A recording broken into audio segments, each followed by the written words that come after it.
Good. Okay. So I'm excited today to give you my perspective on the data evolution that is happening around us in the digital age that we are in, or rather the data age, right? So I'm going to go give you my perspective just so that you know. If you have any questions, we can talk about it later. I'm a little tight on time today, as I have another event in Pune, so I have to, fly out from Bangalore by noon time. So I'll be leaving after this, but you'll have my contacts, and if you need anything, you can always touch base. Okay. So this data is evolving. There's a lot of data that is being created. Now, IDC, the International Data Corporation, did a study a couple of months back, which was sponsored by Seagate, on the data evolution. And the study reveals that by 2025, we'll have 163 zettabytes of data created. Now, that's a really mind-boggling number. As you look into some of the details of, the data that's being created, there's 10 times increase in the data as compared to what we have in 2016. It's about close to 16 zettabytes. And the amount of data that needs to be stored is equivalent to about 19 zettabytes of the 163 zettabytes. And of which 58% of the data will be stored on the hard disk, which is approximately equal to 11 zettabytes. And 30% of it will be on emerging technologies such as flash, SSDs, and the remaining will be on the legacy media such as tape, optical drives, and cold storage. If you look at the data growth that will be analyzed, is also going to increase 10 times to 5 zettabytes. So that's the kind of data churn that we're going to see by 2025, which is in the coming decade from now. So why the question is, what's happening? Why is the data exploding so much? And who's creating the data, right? So these are all great questions, and but they are complex in nature, and we need to understand some of it. So let's look at why the data is exploding. So connected devices alone will drive the next frontier, which is, in terms of the shipped capacity. So here, we are talking about the shipped capacity, meaning the amount of data that is stored. So if you go back in the past, you'll see that PCs were the devices that were creating the data back in pre-2000 era, right? And that data was only used for business operation purposes, right? It was not used by the consumers as much as we use today. And if you look at 2000, there was approximately about 3 exabytes of data that was shipped. By 2015, it was 563 zettabytes. And by 2025, we expect about 2 zettabytes of data, that is 2294 exabytes of data. And as per IDC, 2014, the global Internet of Things market was at $656 billion, and by 2020 it will be $1.7 trillion. So that's the amount of data we are talking about, and this data is basically getting created by the connected devices that we have today. So let's talk about why this big data explosion, and who is creating that. We just saw about it, but why is this happening, right? So if you look at the kind of data that is getting produced today, it's due to the nature of, the data that is being used for the application requirements, right? The need is changing as we have more devices such as mobile platforms. We have connected devices, we have IoT into picture, and those devices are creating that data. So very simply, I would like to give you an example just to give you a little bit of analogy about it. So back in the old days, again, I'm talking about the 1970s and 80s, we had, the audio tape recorders, right? Everybody remembers that, hopefully. We had cassette players, and then that technology, and even before that, we had gramophone records, right? And then came the cassette tape recorders, and then technology moved on to things like CDs and the DVDs, and later on, MP3 was invented, which basically compressed all that data, and it was all kind of virtual. You could play the MP3 files. You didn't need to have a specific appliance for or medias to play your audio, right? So everything, all the music that you wanted to hear, you could now play it into your iPods or on your computer, and that was not the end of it. That furthermore, as technology advanced, it went into audio streaming, right? And for the video, it is video streaming. So we have applications like Savan today.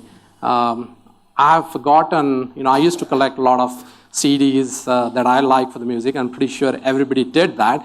But these days, we don't even refer back to that, right? I mean, it's all on the mobile. Whenever you like, you need to, you stream the data, enjoy the music, and forget it, right? So same is the case here with the data that is shifting, right? Internet made a profound impact on all of us, both with the advent of PCs, laptops, and the internet together, right? Those days, it was just one device, which is PC, created around about 150 to 200 megabytes of data. 2010 timeframe, the mobile platforms were coming up, and pretty much everybody had a couple of devices, pagers, mobiles, right? Then came the smart mobile technology, right? Wherein, the compute itself was powerful, and it kind of almost is replacing, the laptops and the PCs. So, there's a lot of applications that were running on this, that are running on this mobile technology, where you are directly connected through, the wireless protocols like 3G and 4G. So, we have the social platforms. Now, you'll really be looked down upon if, at least in India, I can tell that if you don't have WhatsApp, then people will look down upon you, right? Isn't that the case? So these social platforms are emerging so fast, and they are creating the data to an extent of, each one of us is creating, close to, hundreds of gigabytes of data, every day. And as we move forward, 2017 onwards, right, we see the real Internet of Things happening, right? I don't know how many of you watched Google I/O last week, they introduced a lot of products which were related to Internet of Things. I'm sure there are a lot of cricket fans here. I'm sure you watched the IPL finals last week, and one thing notably, I saw that the drones were taking the aerial videography, right? Now, you might wonder what's happening, right? It was a toy for the kids to play, but now it's kind of getting commercialized, right? So that data was instantaneously being processed to make decisions by the umpires, right? And there were, some cases where, we were put on hold to decide, whether, the batsman was out or not, right? So that's the amount of data that is getting generated, and there is value to that data, right? So that's how, the nature of data is impacting the daily, everyday life that we live in. So let's look at the key data evolution trends. The first one is business critical to life essential. What does that mean? If you look back into the platform one era, which is essentially when the mainframes existed, right? We had the entire compute into the mainframe, and there were some dumb terminals kind of interacting with the mainframe, processing the data. Most of the data, again, was only used for business operations, right? While today, what's happening is, we have that compute coming into our, hands, right? And it is so powerful that you're able to, literally connect over, wirelessly and process the data. And that's actually becoming a life essential element, right? Let me give you a few examples of that, right? So, we have, at least maybe not in India, it's kind of coming up, but in the Western world, as some of these companies are introducing the Internet of Things gadgets, right? They have a concept of, the virtual assistants, which basically, virtual personal assistants, which basically are gadgets that are placed in your home, right, which will control the home appliances. And a good example is the Amazon Echo, Google Home, right, and you literally talk with them like robots, right, and they'll do the job for you, right. That's a good example of how, we are getting, to the life essential aspects of it, right? Even in the medical fields, right, doctors in India are using their mobiles to kind of, process the X-rays and do an immediate prescription or advice to the patients, right? So you no longer have to really be at the doctor's clinic or hospital, but, they in fact also are connecting or collaborating remotely with the doctors while operating in the operation theater. They are actually collaborating with the doctors who are remote, right? And they're instantaneously operating on the person, right? So that's the advancement of technology that is kind of positively impacting our life. The next trend is embedded systems and IoT. And I'll also, add mobile and real-time data to it. Why? Because they go hand in hand, right? They are very complementary to each other. Embedded system, talking about embedded systems, it's all kinds of devices, that are embedded not just into the mobile smartphones, but also in, like the wearables, right? We have wristbands, insurance companies are targeting, people to use their wristbands in the future so that they can collect the data. And if you're hale and hearty, then, you are going to, have less insurance payments. The premium that you pay will be less, right? But, if the data shows that your health is not good, then you're going to be in trouble. You're going to pay more for the insurance, right? So that's how, the embedded devices are kind of creating. Now, there are pros and cons associated with it. You might decide not to use it, but again, you may or may not get the advantage of it, right? The other thing, I want to give you an example about the real-time data, right? So think about, everybody must have heard about the autonomous or the driverless cars that are being tested in the US. And you'll see me giving this example in as we talk further as well, because this is a classic example that is, getting, that it's a classic use case that is getting attention these days.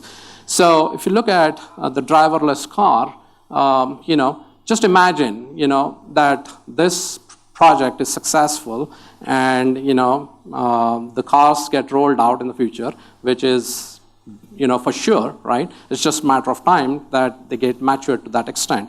So imagine that you're sitting in the car and you are at the stop sign, right? Now, there's no concept of stop sign in India, right? But it'll take some time, I believe, to get the cars on the Bangalore roads for sure. But again, there's a lot of automation that it's driving, right? And there are lots of devices in that car that are basically helping the car to drive by itself. So imagine the car is at the stop sign, and it's actually sending that data to the data center that is processing, and the data is coming back to tell that now we can move ahead because the stop sign is there in a square where everyone has to look for each other and then move on, right? Now, if that data is not received in real time, right, it's just a fraction of a minute that you have to stop and move forward. And if there is even a little bit of delay, imagine what's going to happen. You're going to run over someone, right? That's the real-time aspect, right? So the next thing is cognitive systems, such as artificial intelligence, right? There are a lot of tools that are being used today to, basically do the data analysis. There's machine learning, there's natural language processing kind of tools that are being used. But again, if you look at the tools as such, right, there's huge amount of data that is created. These tools basically, process that data, but the data is useless unless it is tagged, right? So we need some way of automatically tagging that data, and that is the technology which is basically, evolving as part of, the machine learning and the natural language processing kind of tools within the cognitive systems. And then finally, it's data security. So by now you could imagine what would be the fate if we cannot keep the data private and secured, right? Again, I'll give you the example of the driverless car, right? If somebody manages to hack into your data, then they can take a different direction, or they can literally blow out a car, or and that data compromise is really going to be fatal, right? So it's that dangerous. So now it opens a door of opportunities in terms of security as well, right? So far, whatever data has been generated, there's a lot of security that is there. We lately saw the virus attacks that were happening, right? If data falls in the wrong hands, our money is at stake, right? Our transactions are at stake, our business is at stake, right? But that's in today's world. Think about 2025, which is the data age, right? In which all sorts of things are happening. And, if you look at it from an IoT perspective, the Internet of Things perspective, a person on an average daily will interact 4,800 times a day. Not physically through the devices, but through the connections that he or she has through the Internet of Things, right? So it's kind of on an average, one interaction per 18 seconds. That's the amount of intensity that we're talking, and that's where security is of utmost importance. Okay, so the bottom line is embedded systems, IoT, mobile, and real-time data are key to the data growth that is happening, right? And the other trends are kind of, helping to, leverage that data for, various different applications. So let's take a look at, how the data is evolving into multiple tiers here, right? So if you look at the data that is generated, in the past, through the various computing platforms, right? You'll see the usage of it if you compare the various computing platforms in these three location categories, namely core, edge, and the endpoint, right? It might look like a three-tiered architecture, and some of you might be thinking, how is this different from, what we are talking for the future, right? Although it looks like that, but it is a distributed, architecture, right? It's using distributed computing elements. So what is a core, right? Core is basically a data center, which basically is in the enterprise and in the cloud, right? So, and it can have variety. When you talk about cloud, it can have variety of cloud implementations, such as public, private, and hybrid, right? Now, this will also include the operational aspects of it, such as the electric grid, and also the telecommunication networks, and whatever that goes on with the transfer of data, right? In terms of edge, edge is anything that is outside the data center, right? These are hardened, computers or appliances that sit close to the data, right? And we'll, in a moment, see why they have to be close to the data, right? And, they have all sorts of, all the three elements of compute, the compute itself, network, the processor, the network, and the storage. And the endpoint is basically the end devices as we use today, and there will be millions and billions of devices that will that will be there in the future. So we expect around about 20 billion devices by 2025, which even surpasses the human population, right?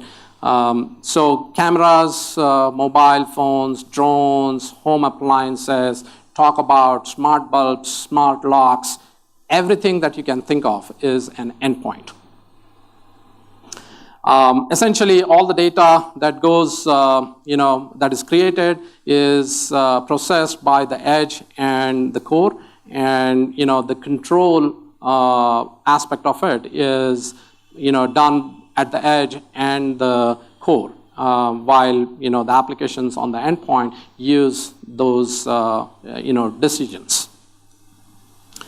So just wanted to give you a peek on the data growth that is happening outside the data center.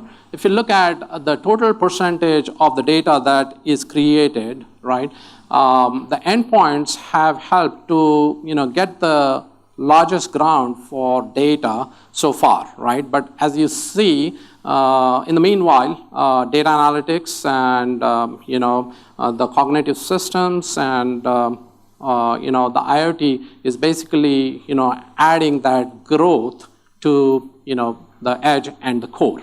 So that's the perspective. As we move on, we expect. So in the past, again, in the mainframe days, all the data was in the enterprise. Now you see there's not much, this is again futuristic, right? Not much going to be there. Currently, if you look at the endpoint data, a lot of data is generated by the endpoints. Some of that is going to move on to the edge. And as we move forward, the cycle reverses, and there will be a lot of data that will be sitting in the cloud or the enterprise, right? Where again, there's a lot of storage and processing that will happen. Okay, wanted to give you a quick glimpse of the current cloud computing architecture, and we'll quickly see what are the drawbacks. So this is the typical architecture that we have. On all the endpoints today are basically talking with the cloud. Interacting with the cloud through the network, right? But if you see the fundamental drawback there, right? as as the distance between the physical devices and the cloud increases, the latency is introduced, right? And as we talked earlier, the latency really doesn't help with the real-time systems, right? So the solution for that is, an edge device, right? An edge data center, if you will, right? Or an edge operational center, which sits near to, the data near to the devices that are generating the data. So you might wonder, where is this edge, right? Is it at our homes, or is it at the curbside of the roads, or is it in the data centers, right? I would say it's everywhere, right? And it's going to be everywhere. Today, if you look at the way the ISPs work, right, the internet service providers, right, and also, the cloud service providers could be, actually managing the edge data centers in the future, right? There are, technologies today that are evolving and that will form the building blocks of the edge data center, right? So, the solution is the edge, and all the data that is created now, obviously, due to the low latency, helps to build real-time applications, right? And that's how it's going to help, to basically, store, analyze, filter, and forward the data, right? So make no mistake, the edge is not there just for, processing the data or storing the data and forwarding it to the cloud, right? It also has the functionality of, analyzing it and storing it, analyzing it, filtering it, and then forwarding it to the cloud. Otherwise, cloud is just going to have a huge amount of data, which doesn't make any sense, right? I mean, which as well could sit into a cold storage. So, talking about traditional centralized cloud model, right? Since we are focusing here on the data generators such as IoT and real-time systems, I want to tell you why that model that we have today, the cloud model, fails, right? And why edge helps is because the data that is getting processed. Yeah, I just wanted to know what is the current percentage which comes, like what are the number of edge data centers, the number of actual data centers with current, and what is your perspective in the future? Yeah. So the question is, what is the percentage of edge data centers versus, the cloud-based or the enterprise data center? I can't tell you the exact number, but I can tell you that edge data centers do exist in some form, but, there's very small amount of, edge concept that is there today, but they exist, right? As I said, even the ISPs have the edge, right? If you look at it, how do you get the internet connection today, right?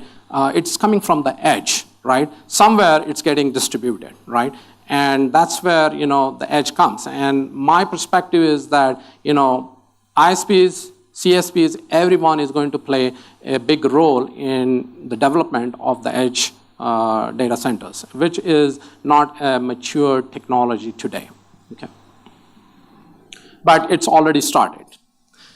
So the other factor is moving of the data, right? Moving of the data in small numbers, kilobytes, megabytes, gigabytes, is not a problem, right, to the cloud. And you may not fill it today with the kind of applications that you're running. But when you talk about, hundreds, thousands, and millions of streams, when we'll have a matured infrastructure for the Internet of Things, just imagine the streams that will be connecting to the cloud. And if cloud is that far, then what is going to happen, right? You're going to have congestion, right? I mean, I came here yesterday night to avoid the traffic congestion this morning on the road. But unfortunately, I figured out this morning when I was making a call from my mobile to the office, I got a message that, we have a network congestion, right? Now think about that, right, if it helps, right? If you have a network congestion with the Internet of Things, right, that you are going to interact with, then we are done, right? So that's the factor that I'm talking about here. And then, obviously, as we talked about, right, core is going to be in mess, the cloud, right? Because millions of streams connecting and dumping data, not knowing what to do with that data, right? And if we're talking about real-time systems, cloud cannot respond back that fast, right? So it needs to have some other tier, right? Now, I want to basically model out what an edge will look like, okay? So that you get a little bit of an idea. Now, I understand that this is a storage developers conference, but understand that one of the three elements of the compute that is very important is storage, right? And we all are here to understand how we will solve this problem, right? So, talking about the edge data center, right? We have, one characteristic of it which will do, the analytics, machine learning, natural language processing, all the analysis that needs to be done after the data is tagged, right? The second one is fail-in-place model. How do we ensure that the storage media doesn't fail? And if it fails, it doesn't impact our applications, right? So that's the fail-in-place model. There will be lots of data that will be coming in, but in the background, all the data that is processed, there are two categories of data. One is the tagged data, and the other is the untagged data. Now, for some compliance reasons, you will need to keep, both the datas, right? And for some, you'll basically trash it, right? So you need to take the snapshots and basically send it to the cloud so that it is stored. If required, we'll bring it back, process it. Talking about storage capacity, right? Now, edge is a data center which basically doesn't need that amount of storage as much as cloud needs, right? Because the primary function is to process and analyze the data and send it to the cloud, right? And send it back to the edge devices, right? So I would anticipate something around 200 terabytes to 2 petabytes of storage in the edge place, right? And there are going to be thousands and millions of, probably edge places around us, okay? Not visible, but, you'll need them where, it will help us with the kind of real-time applications that we'll run. Modular pods, right? You should be able to replace any part of the compute, processor, storage, medias, or network, right? You can scale it up, you can scale it down. That's the modularity that you'll need in the edge infrastructure. And then finally, we need, obviously, the power and the cooling aspect of it, right? But as I said, these are enterprise-hardened devices or appliances in the edge, right? So most of it will not have the luxury of today's data center, right? They are really hardened appliances which will run in the climatic conditions that they exist, okay? So I want to summarize this with the building blocks that are needed for the edge infrastructure, okay? In the earlier slide, we saw, the components, right? Now we're looking at, what do we really need in terms of running this edge data center, right?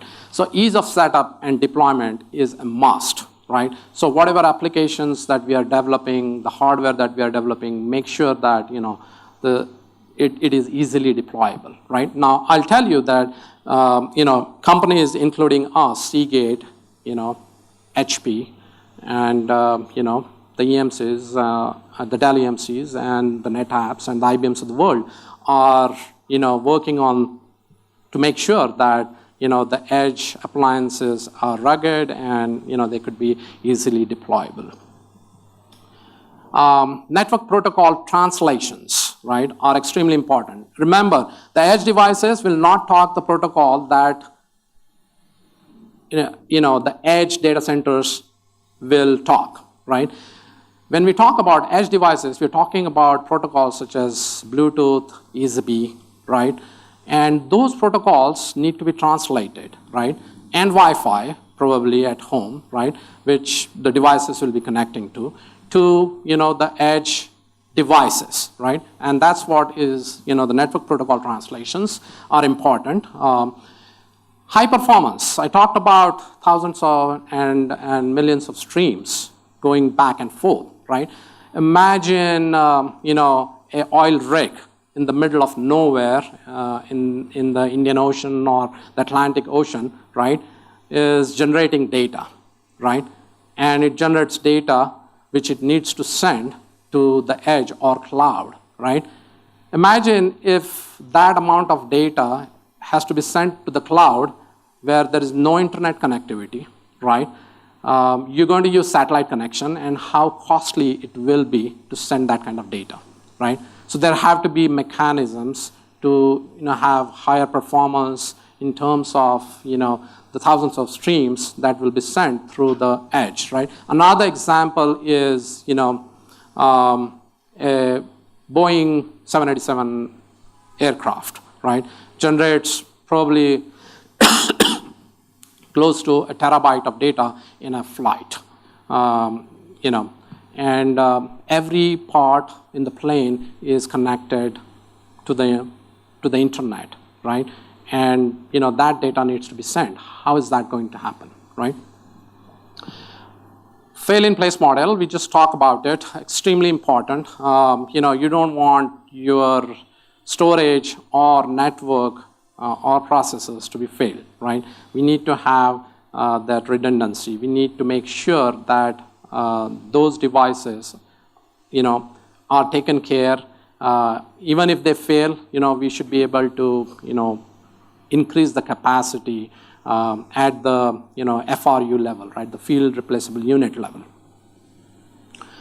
The fifth one is reliability, availability, and serviceability. Extremely important from a QoS perspective, from a serviceability perspective, from a high availability perspective, right? Both at the hardware and the software levels.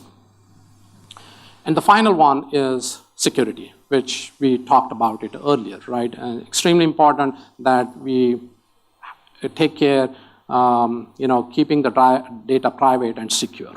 So all this, remember, is all software defined, right? We are in a software defined world, right? Doesn't mean that, hardware is not needed. Hardware obviously is needed for, the integration and interfacing with the Internet of Things or, whatever we are trying to interact with, but it's all controlled by software, okay?